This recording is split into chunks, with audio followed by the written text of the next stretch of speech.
Hello my friends, welcome. Come on in and make yourself at home.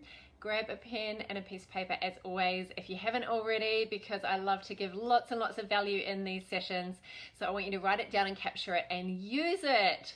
I don't want this to just be some more information for you, because we've all got enough information coming at us all the time. I want this to be usable straight away. And what I would love you to do is actually use it straight away, straight after this Facebook Live video. So take the tips and go and write a really compelling piece of content on your social media post. So thank you for joining me, those of you who are on here live. Who we got here? We got Joy, Lisa, Caroline, August. Welcome, thanks for joining. All right, so compelling content. Why is it so important to write compelling content when it comes to growing our business? Well, we can have a really ugly website, but if the copy is compelling, then it's more important to sign up your ideal clients by having the correct content that speaks directly to your ideal client than it is to have the most lavish, outstanding design. Now, don't get me wrong, design is super important and we need to make sure that we have nice branding, but too many people get their copy wrong. Their Facebook ads don't work, mostly 80% of the time, because they've got the wrong wording and it's not hitting the market. And there's three things that you've got to get right when it comes to your content. You've got to make sure that you've got the message correct, you've got the method correct, and you've got the market correct, because those three things, you cannot have just two of them. Imagine it like the legs on a stool. You need to have the message, the market, and the method correct. And I unpack these in my programs. But basically what that means is, if your method of delivery is incorrect, if you're writing a blog and people want to see you on video, or if you have a in-person workshop and people want something online, if you are running a 6-month program and people want an intense 6-week program, for example, it's not going to work.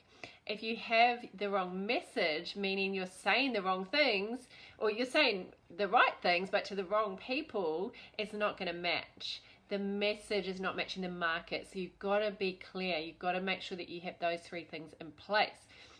So before you dive into creating the content, super important that you know your market, that you know exactly who you want to attract. And that's all about nailing your niche, which is a separate topic. But before I dive into the 5 keys to creating compelling content when it comes to writing, it's really important to make sure that you know who you're speaking to. Always understand your audience first. And I teach this when I teach presenting. I would never ever run a workshop unless I fully understood the outcome of that talk, the people that are going to show up there. Always survey people before I offer anything, because I want to make sure that what I'm offering is matching and meeting them at their pain point. So who thinks that creating compelling content through your writing is pretty important at the moment? Just give me a yes in the comments if you think it's pretty important to get it right. Thanks to you, those of you who are joining me live. Hi Desiree, hi Amanda. Good to see you on here. So content, if you don't get it right, you can invest a lot of time creating a blog post and no one reads it. You can create a lot of time creating a Facebook ad and getting all the image correct, working on the headline, working on the offer, and if people aren't connecting with it, you can waste a whole lot of money. They might start reading it and go, oh, nah, it's not really grabbing me. So super important. All right, so I'm going to dive into the 5 keys. The reason it's so important to have these keys when you are creating the content, when it comes to writing, is we've got low attention spans now. As I'm sure you've noticed, is that we've got to grab people fast. We've got to stop the scroll, and so many people are online now, and we need to be able to not only capture their attention but engage them, connect with them, and help them to want to take action. The purpose of all of your content is to help someone take action. And I want you to write that down.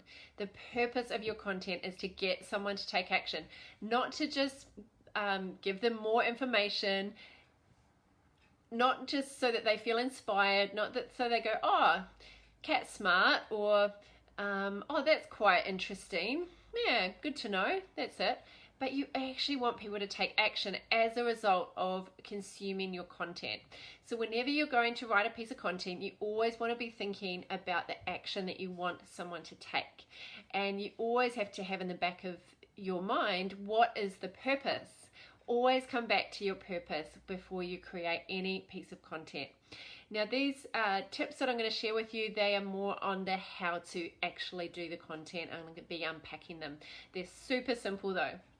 So write these down. The first one is to be emotive. Be emotive. Now that means that we evoke emotion in the person who's reading our writing, and so that means we need to be curiosity evoking. We need them to be thinking, oh, I want more, or like open loops inside their mind. You know, when you're watching a program and there's ads that come on and they announce what's going to be after the ads, you know, coming up next, and they tease us. It's like little teasers. We've got to be doing this through our writing. So next time you write a piece of content, whether that's a blog post, a social media post, or an article, maybe you're writing on LinkedIn or Instagram or Facebook, have a think about, am I opening up curiosity? Am I bringing that kind of sizzle? Am I thinking, oh, like thinking, I never knew that. We want to make sure that they actually feel moved. And the way that we move someone is we actually need them to be able to imagine something. So when you're very abstract, when you're very big picture, like, do you want to feel more fulfilled? Do you want to reach your potential? Do you want to have success in your life? Do you want to improve your life? It's very hard to imagine that. And I'm sure that none of you felt emotional when I said those words, right? They're just kind of big picture, abstract. It's hard for you to grasp them. So what we need to use is what I call visual verbs. And visual verbs help you actually picture something in your mind. So for example, let's say you're a coach who helps people to find their purpose and get on track and change their career. Instead of saying, do you want to fulfill your purpose? Do you want to find your passion? Do you want to know what lights you up? Do you want to know what brings you inner joy?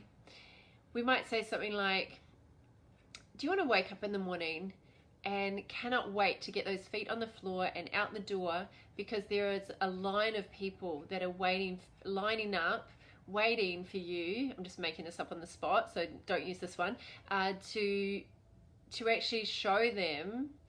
I've totally lost my train of thought. Because there is a whole heap of people waiting for you to make a significant difference, not only in their family, in their community, but in the greater sense of the world. Like, you're not just talking about that one person, but how it's going to affect their family, how it's going to affect their friendship, their social life, maybe how they're going to feel in their health and their energy. How's it actually manifesting in their life today, as opposed to just throwing out these kind of abstract words.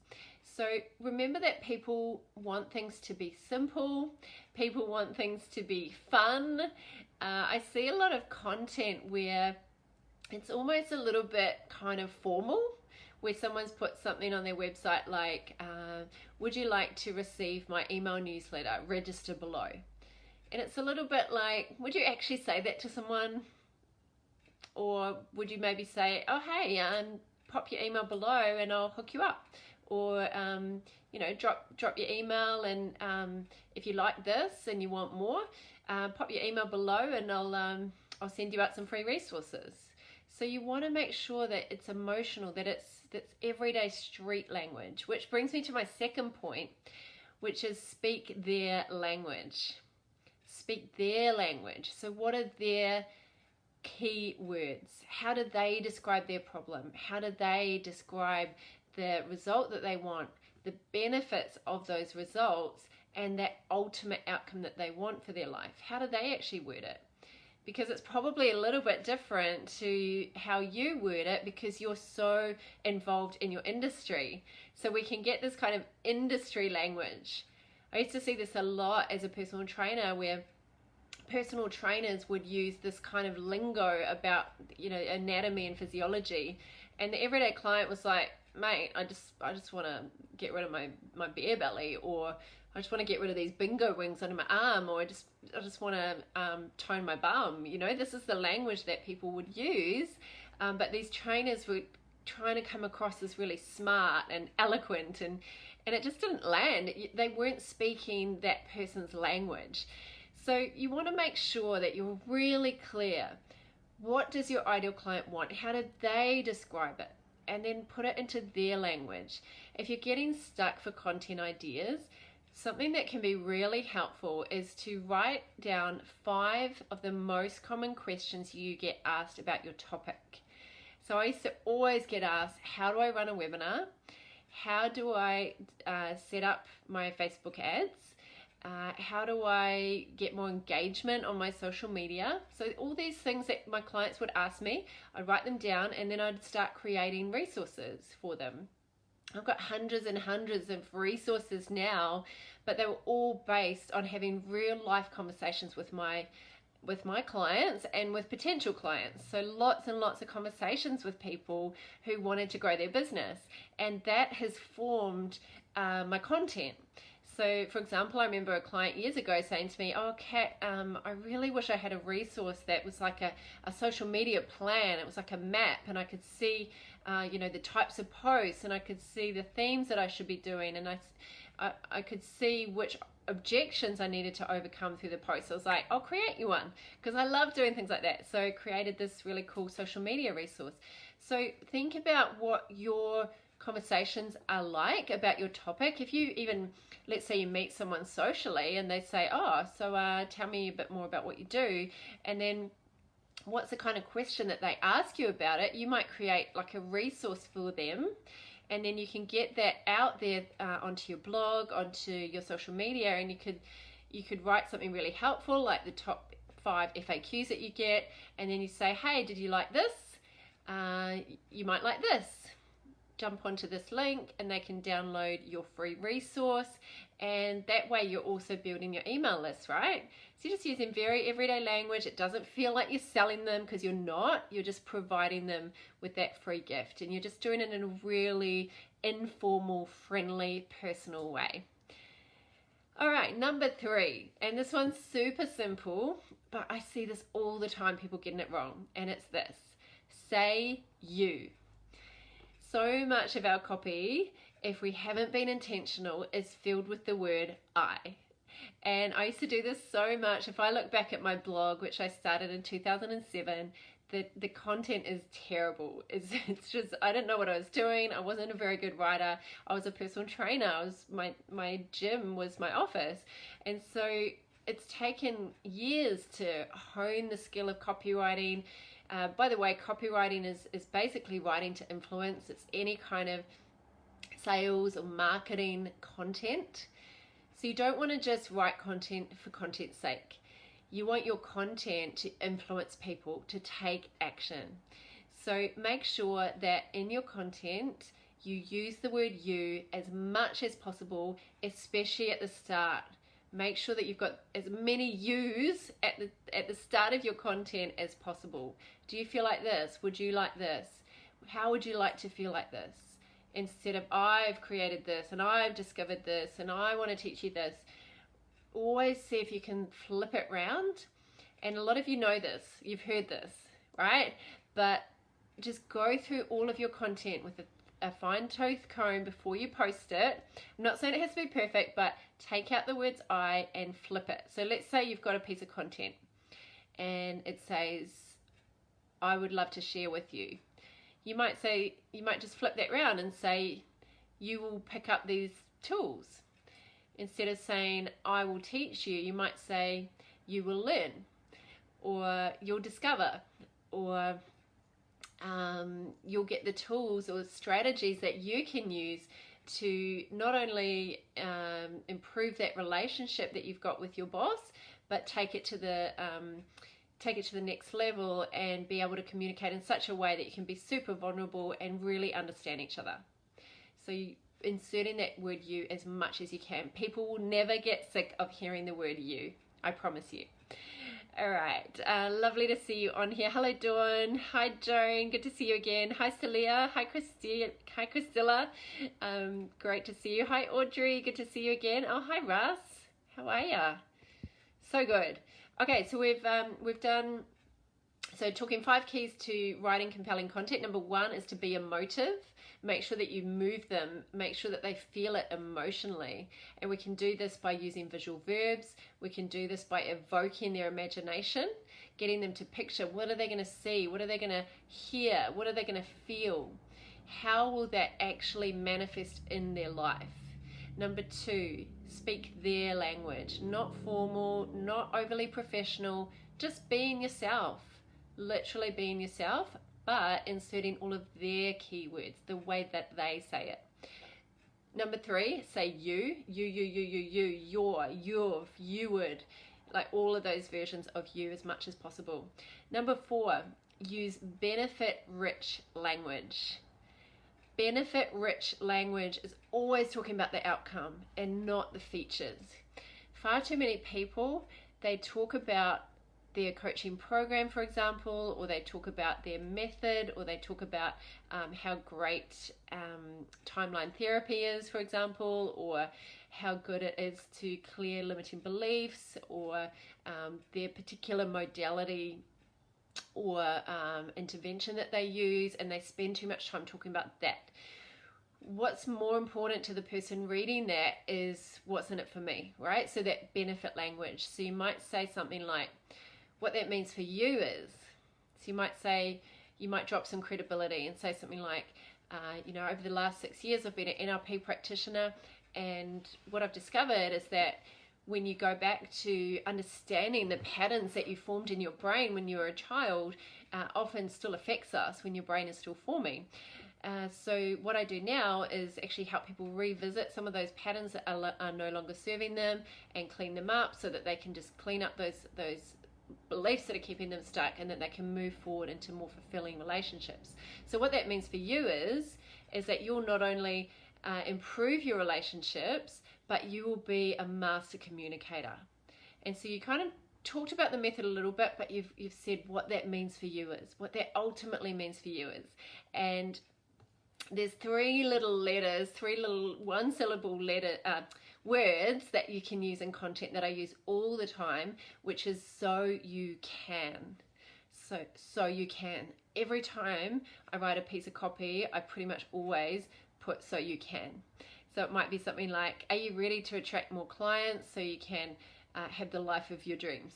Are you that's too big picture, but it might be something like, are you ready to learn the best content creation strategies so you can attract your ideal clients and get fully booked up as a coach so you can make more money and help more people and have a truly fulfilling life, doing what you love and getting paid well for it. So you can, it's like a little bridge where you talk about your method, your offer, or your topic, what you're teaching them, and then you bridge it to what it means for them. Number 5, focus on one outcome. I see this all the time where people have a really muddled post. So they're giving lots of value, they're giving some great tips, some advice, but they're talking about too many things. We want to just have one main idea per piece of content. So you might give 3 tips, you might give 5 tips like I am, but the one idea is for you to write compelling content. That's the whole one idea. So the one outcome of this Facebook Live video is for you to be able to write more compelling content. That's the one outcome. So you might have 3, 5, or 7 tips or strategies or tools or pillars underneath that one thing, but there's one outcome.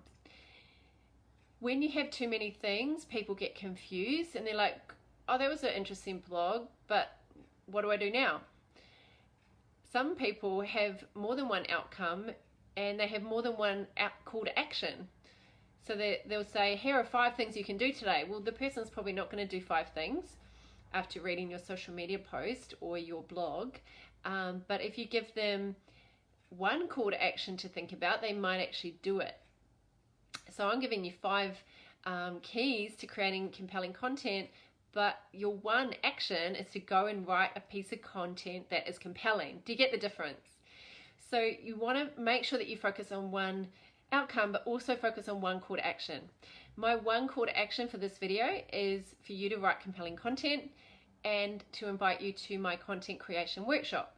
So I have a content creation weekend workshop coming up, and so I want to share with you some tips about content. And then those of you who are interested and wanting to know more about creating great content that compels your ideal client, you can check out the workshop. So make sure in all of your content that you've always got that one outcome and that one call to action. So I'm just going to recap. Number 1, be emotive, evoke their emotion. Number 2, speak their language. Number 3, say you. Number 4, use benefit-rich language. And number 5, focus on one outcome. If you like this and you'd like more, I am running a workshop on the 6th and 7th of June. It's called Create Content That Connects. It's a full weekend online. It goes from 9:30 till 3. And what we're going to be doing is unpacking all of your content, how to do it. You're going to be actually creating a 6-month content game plan. So I'll walk you through it. You'll get all the worksheets, the guides, the templates, everything that you need. I'll walk you through all of my content creation formulas, and you'll also be doing a 30-day social media plan. So you'll walk away with 30 days worth of social media completely mapped out, planned out. You'll be able to get feedback from me on it. I'll be able to tweak and change everything. I've never ever had anyone show me their plan or show me their content where I haven't tweaked and fixed and changed it. This is my thing. This is what I'm good at, is being able to write to influence, being able to create content. I've built my business on creating consistent content, and through webinars and through other ways of content. But specifically, this workshop is not just writing, it's actually being able to speak as well. So the skills that you'll learn are about influence. You can use them on video. You can also use them through all of the different types of content. So your website, LinkedIn, Instagram, Facebook, also when you're running any type of workshop. So all of the principles apply wherever you put out content, wherever you need to educate, wherever you need to attract and sign up your ideal clients. So if that sounds like something you're interested in, I'll pop the link into the comments. I'll do that when I'm finished because I'm just on my iPad, and check it out. If you're interested, there's limited spaces because I like to keep it intimate so I can really help you personally. So I'd love to see you there if you know that content is something that you need to master in order to attract your ideal clients. So thanks those of you who have joined me live. Hi Georgia, hi Maria, hi Mickey. Good to see you all on here. I hope that you got some great value. If you did, I'd really appreciate if you could drop me some love in whatever form you like. Maybe some emojis, maybe drop me a comment. I always really appreciate reading your comments and connecting with you if you get value. So thank you so much in advance for that. And I look forward to seeing you again soon. Thank you. Bye.